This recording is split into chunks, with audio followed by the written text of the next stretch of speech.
Spark today news દ્વારા સ્વચ્છતા અભિયાન જે ગોઠવવામાં આવી રહ્યું છે, એટલે સ્વચ્છતા અભિયાનના ભાગરૂપે વડોદરા મહાનગર કોર્પોરેશન તરફથી ડોર ટુ ડોર કચરો ઉઘરાવવા માટેની ગાડીઓ મૂકવામાં આવેલી છે. છતાં પણ કેટલાક નાગરિકો રોડ પર કચરો ફેંકી અને કોર્પોરેશનનું જે અભિયાન છે એને નિષ્ફળ બનાવી રહ્યા છે.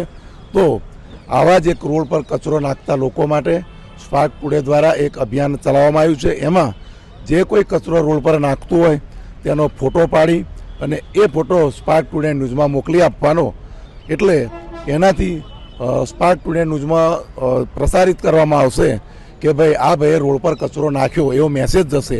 તો શરમના માર્યા પણ કેટલાક લોકો એ કચરો નાખતા બંધ થશે અને સ્વચ્છતા અભિયાન એટલે સ્પાર્ક ટુડે ન્યૂઝ દ્વારા જે આ આયોજન કરવામાં આવ્યું છે, આ ઝુંબેશ ઉઠાવવામાં આવી છે, એને હું વિષ્ણુ પ્રજાપતિ તરીકે બિરદાવું છું.